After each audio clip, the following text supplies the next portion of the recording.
حضرت علی مرتضیٰ رضی اللہ تعالیٰ عنہ کی عقیدت و محبت بارگاہ رسالت میں۔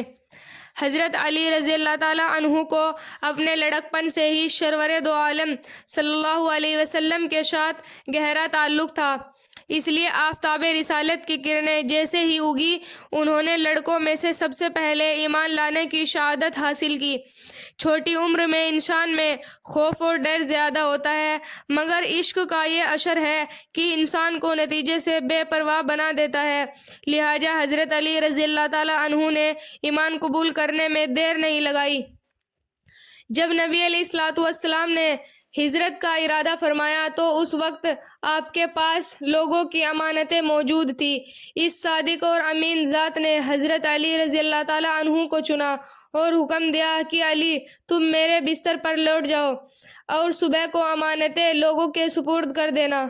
حضرت علی کی دلیری و بہادری پر قربان جائے کہ وہ بلا خوف و خطر چارپائی پر لیٹ گئے۔ نبی علیہ الصلوۃ والسلام کے حکم پر جان کی بازی لگا دینا ان کا محبوب مشغلہ تھا۔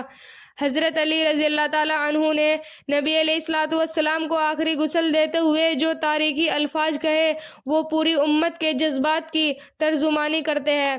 میرے ماں باپ آپ پر قربان۔ آپ کی وفات سے وہ چیز جاتی رہی جو کسی دوسرے کی موت سے نہیں گئی تھی، یعنی وہی آسمانوں کا سلسلہ کٹ گیا۔ آپ کی جدائی عظیم صدمہ ہے۔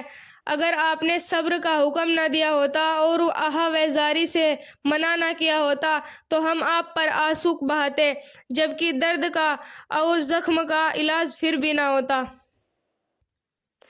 عجب چیز ہے عشق شاہ مدینہ، یہی تو ہے عشق حقیقی کا جینا۔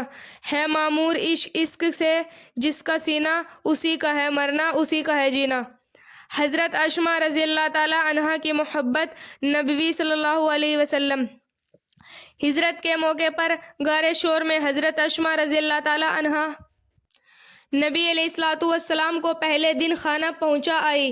جب دوسرے دن پہنچانے کے لیے گئی تو روایت میں آتا ہے کہ ان کے ماتھے پر زخم تھا اور کچھ غمگین سی تھی۔ نبی علیہ الصلوۃ والسلام نے دیکھا تو پوچھا، اسماء آج تم مجھے پریشان اور غمزدہ نظر آتی ہو۔ جب آپ صلی اللہ علیہ وسلم نے پوچھا تو ان کی آنکھوں سے آنسو آ گئے۔ پوچھا، اسماء کیا بات ہے؟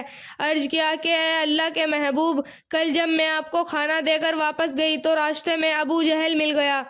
اس نے مجھے پکڑ لیا اور کہنے لگا، اے ابو بکر کی بیٹی، تجھے پتا ہوگا کہ تیرے والد اور تمہارے پیغمبر کہاں ہیں؟ میں نے جواب میں کہہ دیا کہ ہاں مجھے پتا ہے۔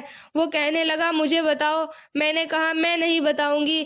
اس نے مجھے دھمکایا اور ڈرایا اور کہنے لگا کہ اگر تم نے نہیں بتایا تو میں تمہیں بہت ماروں گا، سخت سزا دوں گا۔ میں نے کہا، میں ہرگز نہیں بتاؤں گی۔ اے اللہ کے محبوب، اس نے مجھے ایک دم زور کا تھپڑ لگایا تو میں نیچے گری۔ پتھر پر میرا ماتھا لگا، اس میں خون نکل آیا اور میری آنکھوں میں سے آنسو نکل آئے۔ پھر اس نے مجھے بالوں سے پکڑ کر کھڑا کیا اور کہا کہ بتا دو ورنہ تجھے ماروں گا۔ اے اللہ کے نبی، میں نے اسے کہا کہ اے ابو جہل، میری جان تو تیرے حوالے ہے، مگر میں محمد عربی صلی اللہ علیہ وسلم کو تیرے حوالے نہیں کروں گی۔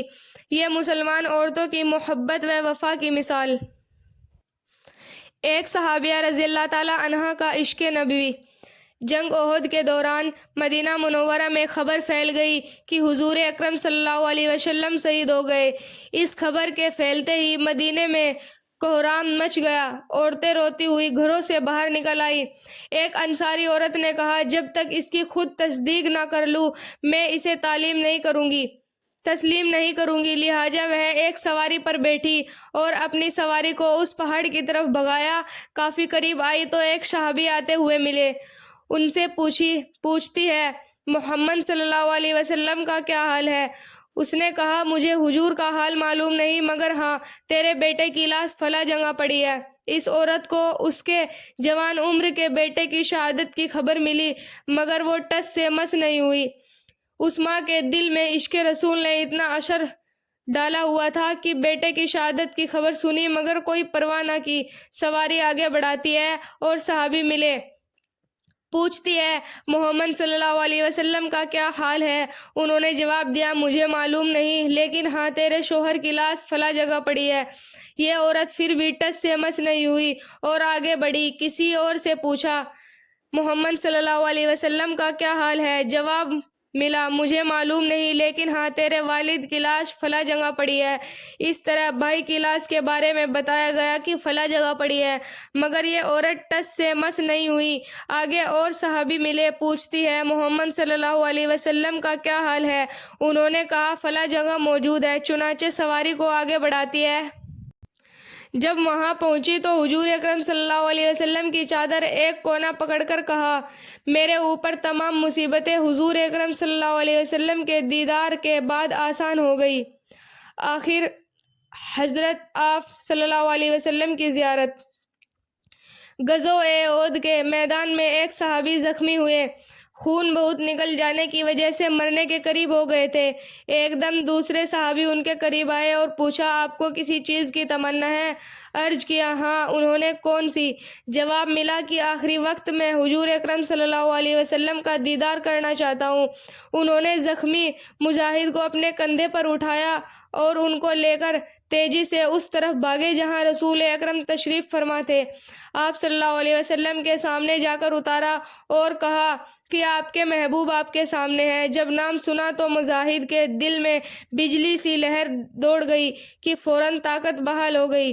اپنے چہرے کو حضور اکرم صلی اللہ علیہ وسلم کے سامنے کیا، دیدار کرتے ہی ان کی حالت گیر ہو گئی اور جب انہوں نے اپنی جان اللہ کے سپرد کر دی۔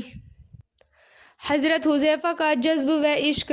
جنگ خندق کے دوران حضور صلی اللہ علیہ وسلم نے ضرورت محسوس کی کہ کسی دشمنوں کا پروگرام معلوم کیا جائے۔ حضرت حذیفہ رضی اللہ تعالیٰ عنہ قریب ہی موجود تھے، مگر ان کے پاس کوئی ہتھیار نہیں تھا اور نہ ہی سردی سے بچنے کے لیے کوئی چادر تھی۔ حضور صلی اللہ علیہ وسلم نے فرمایا جائے اور دشمنوں کے خیمے سے ان کی خبر لائے۔ حضرت حذیفہ رضی اللہ تعالیٰ عنہ نے آقا کے حکم پر سردی کی کوئی پرواہ نہ کی اور تیار ہو گئے۔ حضور صلی اللہ علیہ وسلم نے دعا دے کر روانہ فرمایا۔